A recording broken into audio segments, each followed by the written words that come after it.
Mana tangan kamu? Mana? Di bawah. Mana cek mana?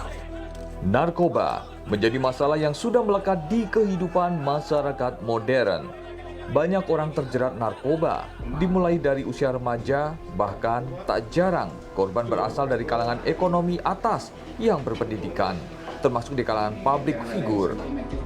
Terjerat narkoba tak mengenal usia, siapapun bisa terjerumus ke dalamnya bila tidak waspada. Remaja yang kehilangan arah kerap menjadi mangsa yang paling mudah untuk dihasut ke dalam jerat narkoba. Lantas, bagaimana cara mendidik remaja untuk bisa terhindar dari jerat narkoba? Poin pentingnya ketika mendidik anak remaja, zaman kita, zaman mereka itu beda. Kalau zaman kita dulu kita dilarang oleh orang tua kita, kemudian kita misalnya dihukum, misalnya nggak boleh keluar rumah, rata-rata masih mau. Tapi kalau anak sekarang kita hukum seperti itu, pasti kabur. Nah, berarti kita harus punya cara. Pertama, berikan pengertian. Nak, kamu boleh saja melakukan itu. Bapak ketika tidak tahu, kau boleh saja. Tapi yakinlah nak, bahwa Allah tahu. Dan ini harus diberitahu kepada anak-anak kita.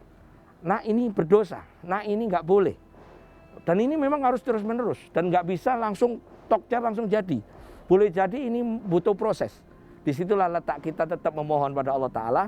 Mudah-mudahan anak-anak kita dijadikan anak yang saleh-salehah, terhindar dari maksiat, terhindar dari dosa. Dan insya Allah nanti ketika dia dewasa, ketemu zaman yang berbeda, dia bisa juga mendidik anak-anaknya. Sebenarnya kalau dalam hukum formal kita di Indonesia, ketika orang terkena narkoba biasanya masuk ke dalam satu, misalnya di karantina atau dikasih rumah safe ya,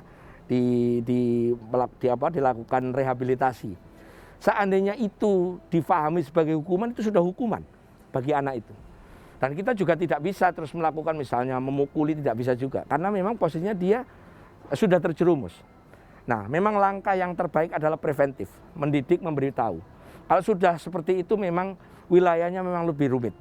Kita tinggal menempuh cara-cara yang ada seperti rehabilitasi dan seterusnya, dicarikan obatnya, sambil diberikan pengertian. Jangan diulangi lagi dan seterusnya. Karena ini bukan permasalahan gampang. Makanya kita tetap mohon pada Allah Ta'ala, mudah-mudahan anak-anak kita, turunan kita terhindar dari maksiat, wabil khusus miras antika, termasuk minuman keras, narkoba, dan sebagainya. Sejumlah ulama sepakat bahaya yang ditimbulkan oleh narkoba sama dengan minuman keras atau khamar. Sehingga dalil Al-Quran dan hadis untuk mengharamkan narkoba sama dengan minuman keras atau khamar.